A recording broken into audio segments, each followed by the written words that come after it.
Influencing popular culture, politics, and everything in between. The local station takes you ringside as we discuss the crazy world that is professional wrestling. This is Going Ringside with The Local Station. Hey there, I'm Scott Johnson. Thank you for joining us today for another episode of Going Ringside. So glad you could be with us. If you're watching in order, this is episode 52. Before we get forward, we're going to talk about Ole Anderson and Virgil passing away. But before we do that, I want to take a quick look back at episode 51 last week.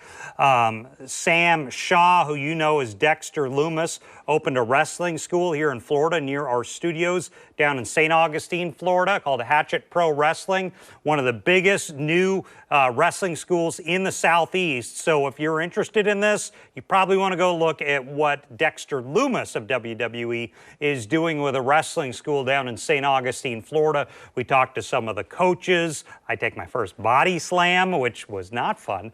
So take a look back at that now, wherever you get your podcasts, and of course on the Going Ringside News4Jax YouTube channel where we put all our shows.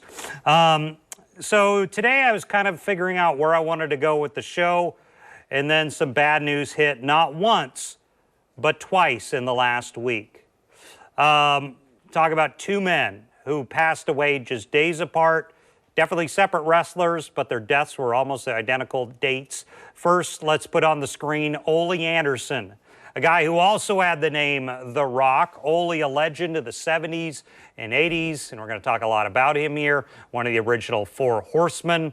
And then just a couple days after that, Mike Jones, who you knew better as Virgil, passes away. There he is, probably at the peak of his celebrity.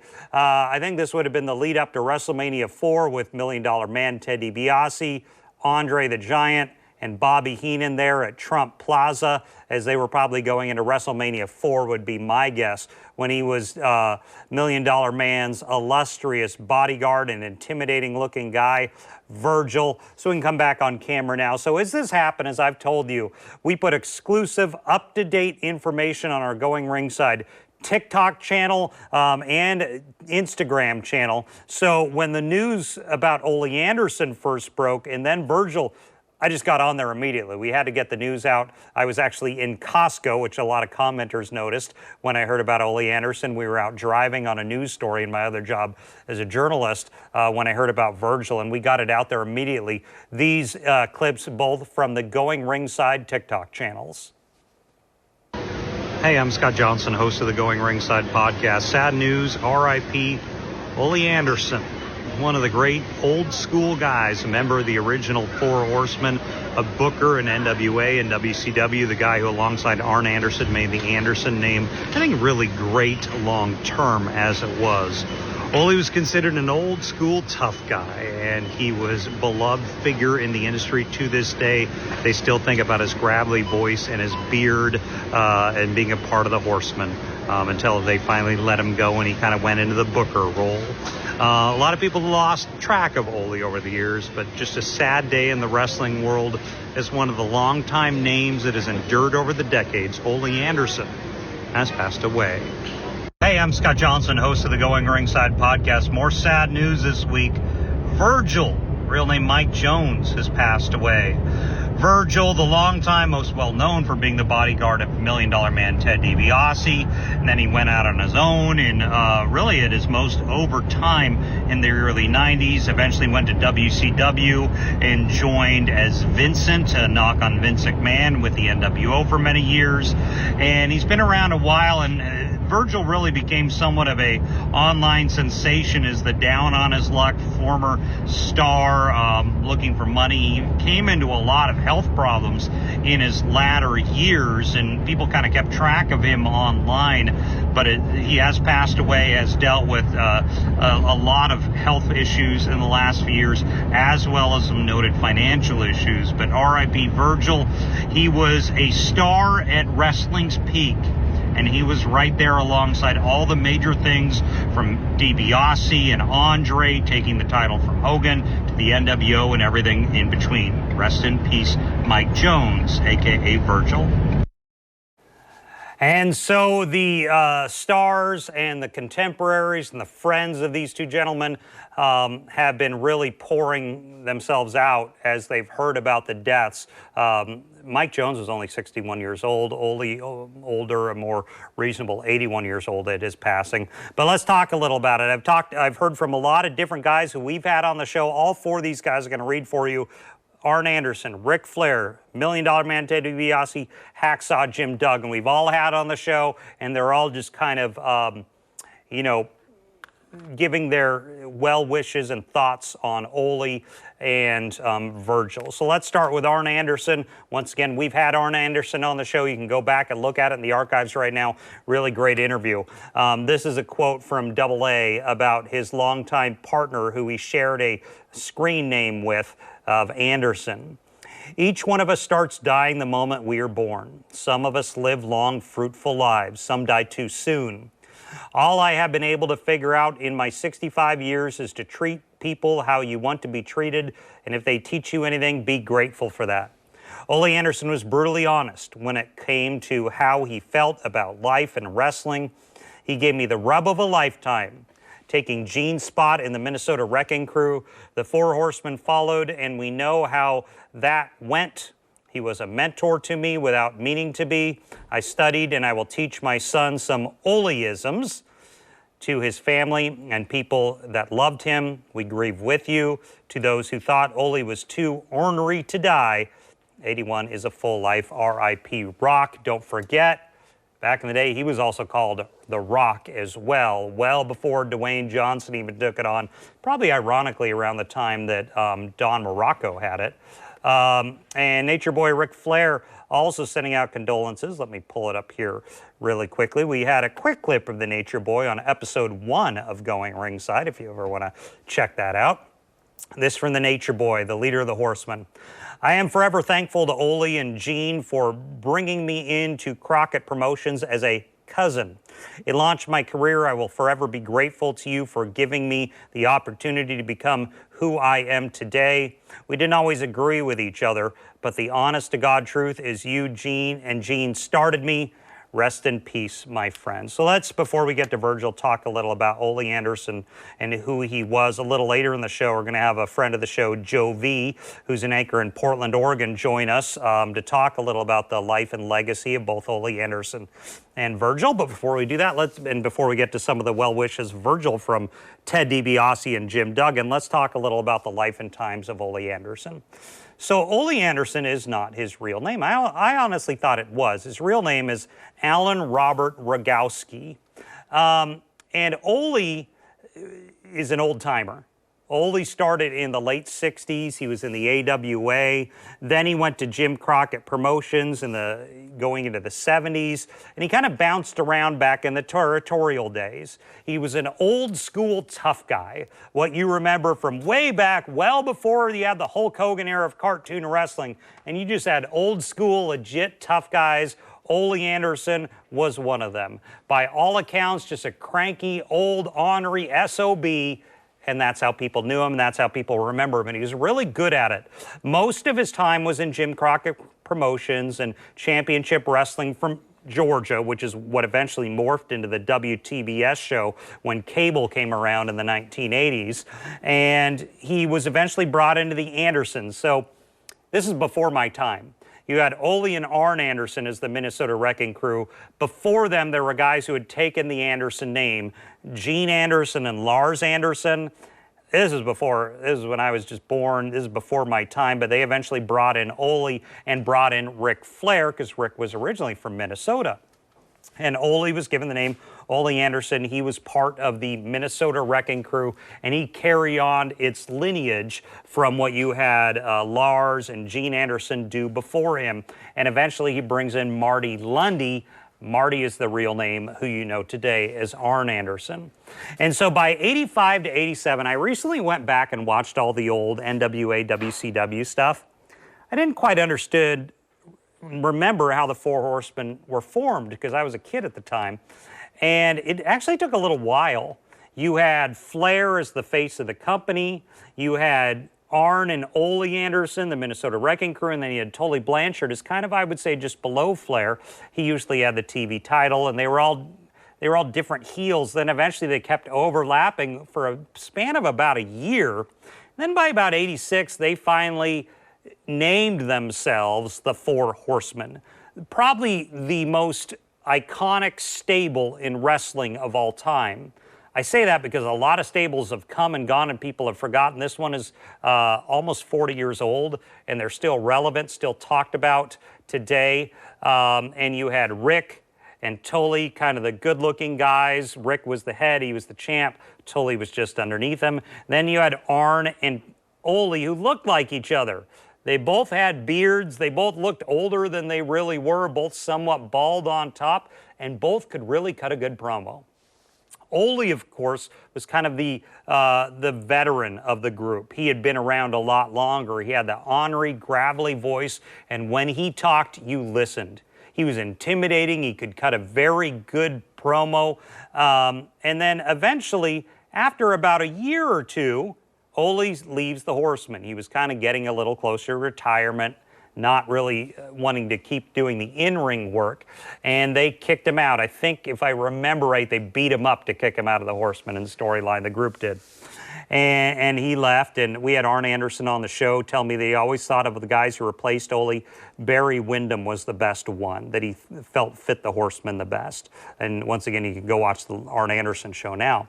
So Ole becomes the booker, the guy behind the scenes who books the territory. He would be in charge of producing the show and deciding who goes over, who's the champion, all those things. And if you go back, pretty much everyone says he was a mean old cuss.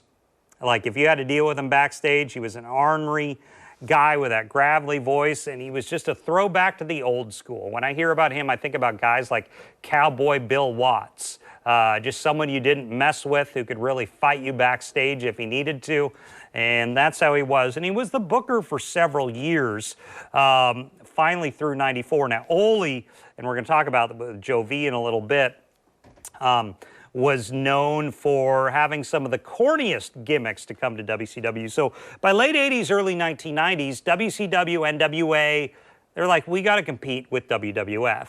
We're just losing to them so badly. And WWF was bright, cartoonish type wrestlers. NWA wasn't as bright and cartoonish. It was just more legit guys fighting, maybe more, it appealed more to adults than kids. But Ole Anderson decided we need to start appealing to kids. Some of his legendary bad gimmicks that came up, one was a tag team they called the Ding Dongs, which is just corny, these guys, and I don't even know what they were. Were they like bells? And then he took, and this is probably the most famous ruined gimmick of all time. If you remember a guy named Tugboat, he eventually became Typhoon. Alongside Earthquake in WWF, just huge guy, probably 400 pounds, 6'5", 6'6", huge guy. I liked him a lot. He was a really intimidating guy. So Ole Anderson, as the booker, decided, I'm going to do something that kids in the 90s would like. They wanted to call him the Shockmaster. And they took a stormtrooper's helmet from Star Wars and painted it in glitter, put it on Fred Ottman's head, and he was supposed to bust through the wall of Ric Flair's segment. Pause the show right now. Google Shockmaster if you want to see how it failed. So Fred Ottman busts through a wall with like smoke and everything. The problem was he trips. That wasn't supposed to happen. He trips. His helmet falls off. We see who he is. Ole Anderson is this like Darth Vader-like voice over the loudspeaker that's supposed to be the Shockmaster. It was totally ruined. It was a big setup. I was disappointed because I wanted to see Vader and Shockmaster fight. That never happened. The whole build-up was ruined. They tried to make him like this clumsy gimmick, which just failed. So Ole Anderson was a little bit known for booking some of those things. We'll talk to Joe V about that in a little bit. But in general, he was respected, highly regarded in wrestling circles, despite some, failures. Everyone has those when you're in the industry for 25, 30 years. But he was a throwback to the old school tough guy of wrestling. back before the cartoons and the Hulk Hogan and the body oil and muscles, he was just an old guy who would fight you on camera or off camera. That was Ole Anderson. The Rock, as they called him. He was immovable, so to speak. So anyway, a couple days after Ole passes away, just coincidentally, we hear another name that I would say is arguably just as well known in wrestling circles, and we're going to talk about why here, passes away much younger. He was only 61 years old. That would be Mike Jones, a.k.a. Virgil. He's Virgil. He was by far most well known as $1 Million Man, Ted DiBiase's bodyguard, when DiBiase was the main heel in WWF, buying the title, taking it from Andre the Giant. And one of the reasons why Virgil was so successful, so I don't know if you know this, back in 1988, there was an event called The Main Event. It is the highest rated wrestling TV show of all time. It was on primetime NBC in 1988. Vince McMahon was close friends with the head of NBC Sports, a guy named Dick Ebersol, and they were able to get primetime NBC for a wrestling show. Primetime NBC in the late 1980s was the absolute peak of the media. There were no more eyeballs on you anywhere, on cable, on anywhere else. That was the time of the Cosby Show and Cheers. It was the biggest time for primetime television was NBC in the 1980s, and WWF got a special event called The Main Event. So what are they going to do? They're going to bring their biggest stars they have. They had the rematch of Hulk Hogan versus Andre the Giant, the two biggest stars in wrestling on the planet, facing off primetime NBC. You know how many people tuned in? About 33 million people. That is on par with NFL playoff games, maybe bigger. If you think of any Monday Night Raw or SmackDown you've ever seen, no matter how big, they were not as big as the Main Event that happened in 1988. The most watched wrestling television show in history. Anyway, the main storyline there was Andre versus Hogan, and DiBiase, the evil millionaire, bought off the title, paid off the referee, and in the middle of that storyline was Virgil. Just that muscular bodyguard for Ted DiBiase. You saw that image earlier in the show. And he was right there. Virgil was never a great talker. DiBiase even said he wasn't necessarily a great performer. But when you're in a main storyline in front of 33 million very in-tune fans, you're immediately over. Your career is set.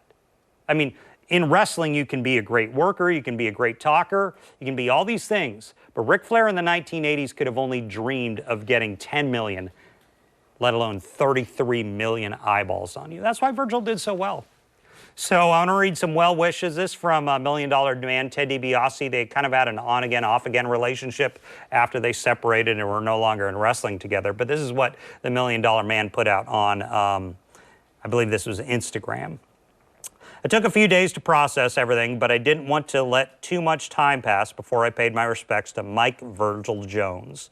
The $1 Million Man character was enhanced and improved thanks to Mike and his hard work, and I will forever be thankful. More importantly, I will always be thankful for his friendship. God bless you, and may you rest in peace, my friend. There were some reports that they had some problems personally in the most recent years, in their retirement years. I don't really want to go down that too much, but $1 Million Man putting it out there that he always respected Virgil's friendship over the years, and the $1 Million Man couldn't have been as good as he was without that muscular bodyguard at his side. We've had DiBiase in the show. You can go watch that show right now in the archives. And the other guy who I'm going to read from, also a friend of the show, Hacksaw Jim Duggan, another contemporary of Virgil. R.I.P. Virgil, a good man and a performer who really left his mark on wrestling.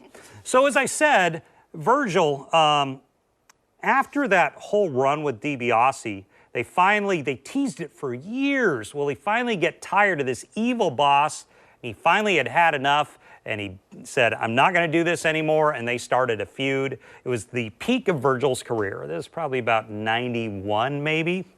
He never really did a lot after that, but the thing is about wrestling, you can be a great worker, you can be a star, you can be someone guys pay money to see, but also you have those guys who are just so overwhelmingly well-known that you can put them on TV anytime. So years later, WCW in '96 starts the NWO with Hulk Hogan, Hall and Nash and all those other guys.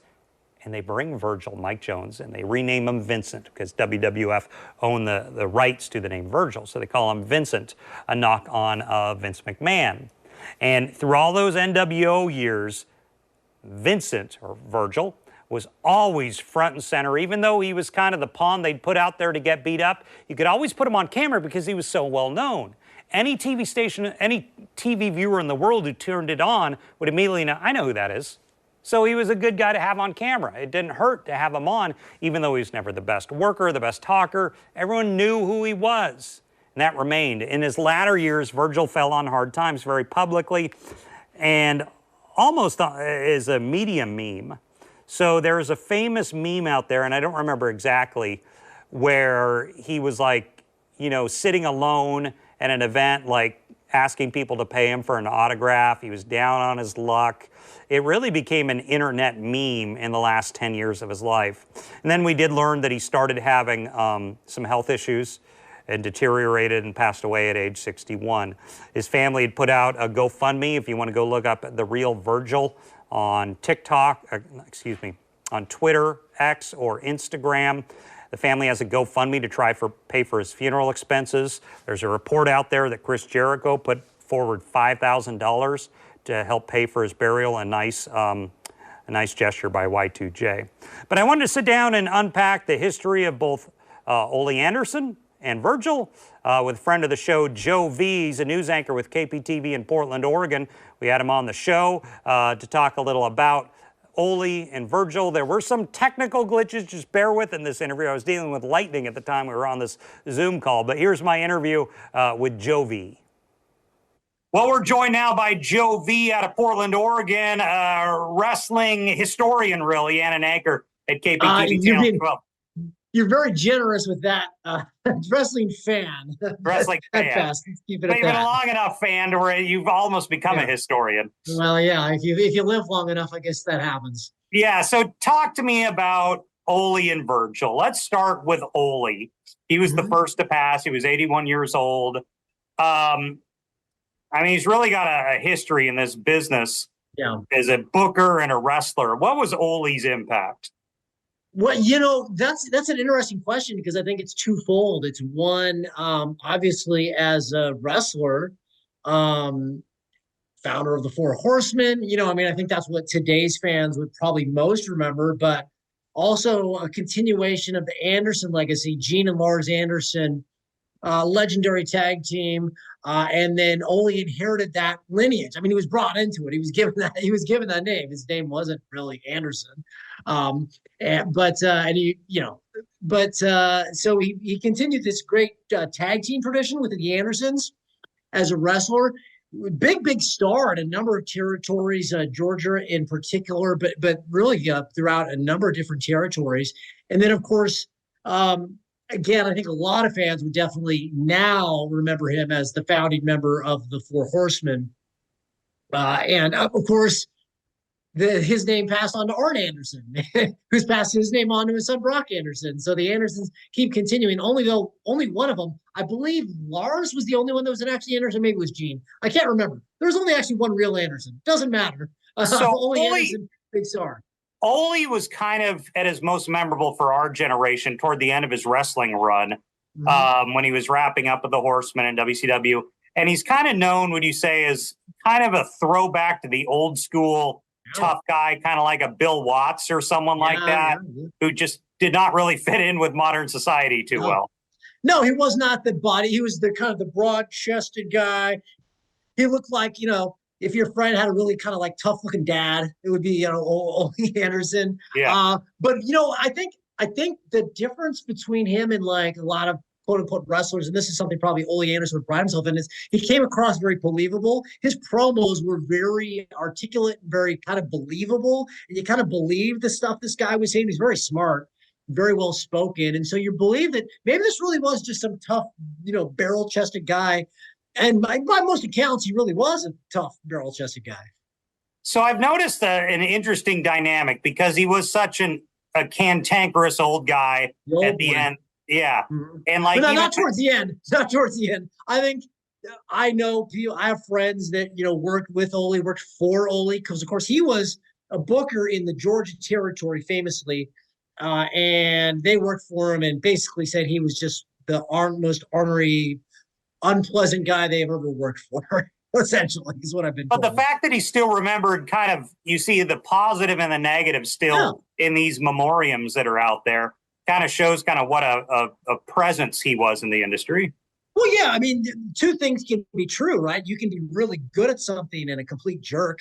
I mean, he knew the wrestling business. He was very good at it. He knew how to make an angle work. He knew how to make kind of promo. No, but my friend Len Denton, the grappler, whose autobiography I helped write several years ago. I mean, we have a story in the book of him working for Ole Anderson, and essentially, Ole Anderson kind of got Lenny a little semi-blackballed because he came at him for more money. Not blackballed, but basically cut him down to size, and was a real jerk about it. But Lenny ultimately conceded, is like, look, he was a jerk. He had a terrible bedside manner, but ultimately he was right. The guy knew the business. He just wasn't always the most fun to deal with. Business came first and last for Ole Anderson. And so one thing that you see a lot of knocks in the comments on Ole for some of his late-term booking, like with taking Fred Ottman Tugboat, making him Shockmaster. I want to say he might have fired Mark Calloway back in the day. Right. So there's a lot of Monday morning quarterbacking on late-term WCW booking. I mean, the Black Scorpion, that was an Ole Anderson thing. I mean, he was the voice of those two. I believe he was the voice of both the Black Scorpion and the Shockmaster. Yes, not his finest moments, I would say. That's fair. I mean, the business passes everybody. I don't know if it passes everybody by. It probably did pass Ole Anderson by, but that's after, whatever it was, 30 plus years in the business, 25 years. But do you think everyone has a soft spot in their heart because of the Horsemen, because of the original iteration of the Horsemen? Yeah. I mean, that is something. I mean, that is a legacy that is going to continue forever. I mean, long after I think all of those guys are gone, I think wrestling fans will still be doing this. And Ole Anderson. I mean, it was the Andersons and Ric Flair. They supposedly were cousins from Minnesota and all this stuff. Oh, had an editing issue there. Had a power surge. So let's restart. And I guess this would be a good chance to turn it over and start talking about Mike Jones, a.k.a. Virgil. By the way, how perfect that we talk about the Shockmaster and then your power goes out. But anyways, continue. Yeah, I know. Ole or Fred Ottman in some way was affecting things. But let's pick it up now with Virgil. Mike Jones is his real name. Really, for a guy who was never a main roster level talent, he was incredibly he was in the middle of some of the biggest things ever to happen in the history of wrestling. Yeah, when Ted DiBiase came into the WWF, Virgil was a huge part of that package that made Ted DiBiase immediately a main event star. Immediately, right from the second he set foot in there, a big part of the presentation was this. I mean, people kind of forget because Virgil kind of became this internet meme in the later years of his life. People I was a kid. I was 10, 11 years old, I think, when DiBiase made his debut. And you had this guy, Virgil, who just looked like $1 million, just biceps out here. He wore a kind of like a tuxedo, but with no sleeves, and it's just these massive arms. He just had this incredible presence. Like, he was an intimidating son of a gun. Never said anything, just sat there, showing the money. And then when things went sideways, he might interfere. But he was an impressive figure. And then, as you say, I mean, because of his association with DiBiase, I mean, he was involved in the main event of WrestleMania 4. And he was involved in the main event on NBC, or the big event, or whatever it was called. I think the highest rated wrestling TV show of all time, when DiBiase got the title through the double referee and Andre and all that stuff. And Virgil's just in the middle of that. I mean, as a wrestling talent, wouldn't you say that's just as important? I mean, you argue about work rate and good, but if you're in front of 30 million eyeballs, that means something. Right. I mean, it's like, like a manager or something like that. Same kind of thing. You've got this presence, you add to the heat, and he did. I mean, that was the thing. Virgil would interfere. And you were legitimately afraid, like, that, oh my gosh, this guy could really hurt the Macho Man if he got involved or what have you. I remember actually when I was a kid going to see right after WrestleMania 4, going to see Ted DiBiase versus Randy Savage. I believe it was in the Tacoma Dome. And, kind of the post-WrestleMania tour that they do. And the finish was Virgil coming in and attacking Savage, and it was a disqualification. So, yeah, I mean, there he was, causing havoc for the WWF champion. Whether or not he was wrestling a match or not was kind of irrelevant. And Virgil, they held that split up of DiBiase and Virgil for the longest time, to the point where you look back or where Virgil finally turns on Ted. He gets a huge pop. He's as over as anyone in the company at that point. Right. No, I mean, that's got to be the high point of his career, I would imagine, was just that massive pop that they build to. You get to that WrestleMania match.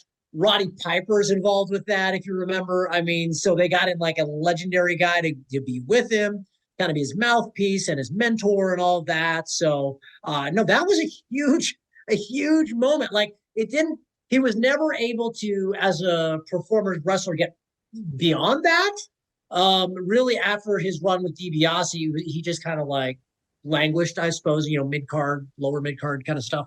But that feud with DiBiase, when he finally, I mean, it was several years build. It was about 4 years of build, really, if you look at it. And getting to that point was the fans were behind him 100% and reacted accordingly. But he pops back up in WCW when the NWO is formed.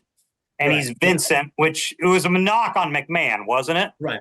Yeah. Yes. And Virgil was a knock on Dusty Rhodes, which, of course, as a kid, I didn't know. I didn't know as a kid that Dusty Rhodes was the booker of the NWA or of Jim Crockett Promotions. I didn't know Dusty Rhodes' real name was Virgil Rhodes. Did that ever matter? It was so, in my opinion, it was so inside in the late 80s. Yeah, I don't think it made a difference. No, it was inside joke between wrestling people. And unless you were one of the handful of people that subscribed to the Wrestling Observer back then, you didn't know about this stuff. I certainly didn't know about this stuff. Now, when he came in the NWO, I think they called him Vince. I mean, obviously, that was obvious what that was a reference to. But at that point, obviously, the wrestling industry and what people knew about it had changed at that point. And when you think of NWO guys, you think of Hall, Nash, Hogan, maybe Giant. But as far as like the guys who were just there all the time, and if you see him, you're not, who's that guy? You immediately know who it is. Vincent just remains. Yeah. Through all the ups and downs, he was there. And that was even like an angle, I feel like, where there was like Vincent and Bryan Adams and Scott Norton and these guys that were in the NWO, just kind of like just hanging around all those years. And you're like, well, that guy's been in the NWO for like 2-3 years now at this point. And I want to say he was one of those guys. When WCW fell apart and it just was awful by 2000, he was still there. I think he took on the character of Shane that the West Texas Rednecks did. That's right. Yeah, yes. Curly Bill. Curly Bill, yeah. Yes, that's right. God, thank you for reminding me. Do you think it's because he was just so well known that he was like a familiar face? Yeah, I think that's it. Yeah. There was no mistaking him. I mean, you always knew who Virgil / Vincent was, right? I mean, he'd been around at that point for, 10 years plus on TV. So, yeah, he was just kind of just a very recognizable wrestling personality. Now, Virgil in his later years became an internet celebrity. Right. As this down on his luck ex-wrestler. And I guess in a sense, he loved Olive Garden. Yes, he loved Olive Garden. What was the story there? I hear it talked about. I still don't totally get it. I don't get it either. I mean, there's that famous picture. I don't know, famous picture, but there's that picture of him at a wrestling convention. It says, "Meet wrestling superstar Virgil," and he's at this empty table. And so people kind of thought that, people thought that was funny or sad or a little bit of both or what have you. But I mean, that's when it ends. I mean, that's kind of what happens to a lot of. But I will say, not just wrestlers, but rock stars or whatever. Like after your glory days, you kind of just go out there and you try to cash into the best of your ability. As far as ex-wrestlers go, that whole down on his luck Virgil thing, that kind of remained for a good latter 10 years of his life, really. Yeah, no, I mean, he kind of like leaned into it, which, at that point, whatever you can do to make a little, a few extra bucks. Yeah, he definitely kind of leaned into that and played up the whole, meat sauce thing. That was very about meat. I'm wrestling for meat sauce or whatever it was at Olive Garden, So there's talk that he and DiBiase didn't have the best of relationship. In fact, when I covered DiBiase's son's issues in Mississippi for the welfare fraud allegations that he's still dealing with, I think Virgil posted on X, I guess I'm finally going to get that $1 million belt back or something like that. So they tended to have it seemed like a little heat in real life as the years went on, based on the stories I've heard. Can you hear me okay? Maybe so. Yeah. You kind of froze there for a second. Okay. You want me to just pick it up there? Yeah, go ahead. Yeah, I mean, who knows? I mean, all I know is that without Ted DiBiase, we probably wouldn't know Virgil. And without Virgil, Ted DiBiase maybe isn't as big a superstar in the WWF as he was. He certainly was a integral part of that package that made him a main event player. So ultimately, they complemented each other. Whether or not they, left on great terms is another matter altogether. But either way, they're going to be kind of intertwined no matter what. And before we go, I do want to ask, because you have obviously a strong link to Roddy Piper. You guys are personal friends. Did Virgil and Piper overlap? Was that just a managerial angle? I couldn't tell if they had a personal relationship of some sort. No, I think it was just an angle. It was just, okay. Roddy was a commentator at that point. And I mean, part of it was they wanted a mouthpiece for Virgil to help cut promos, and who better than Roddy Piper? And then obviously super over main event babyface that could kind of complement Virgil, who had at that point really been a singles wrestler in WWF at that time. So it was just a marriage of convenience, I guess. So I want to thank Joe V for coming on the show today. We're going to have Joe V back a lot in coming episodes. But yeah, just a lot of interesting things there on Virgil. I don't know. I think he's right. I don't know that DiBiase would have been as major of a player in the company if not for that intimidating looking bodyguard.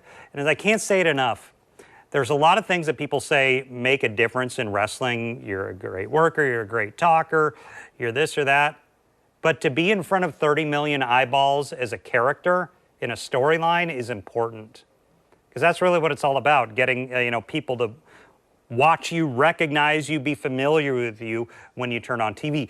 Ole Anderson, much different story. He had been in everything in the territorial days. And then when wrestling finally goes national, he was the grizzled veteran that some guys complained about, but other guys respected. Just kind of the old school tough guy was Ole. So it was just sad week to lose both of them just a couple days apart. Both kind of legendary in their own respects in the industry, that they're still known, still talked about today, still relevant to where national news articles are being printed about them, about their passing. So RIP to both Ole Anderson and Virgil, passing away in the past week. Well, I want to thank you for joining us for this episode of Going Ringside. We'll be back next week with a lot more going on. Hope to see you then. Give us a shout out at the Going Ringside TikTok and Instagram channel, and spread the word. Whatever wrestling group you're in that the show's out here, we continue to grow. So thanks for joining us today. Have a good week. This has been Going Ringside with The Local Station, brought to you every Wednesday on your favorite podcast player, on New Sport Jacks Plus, as well as the New Sport Jacks YouTube channel.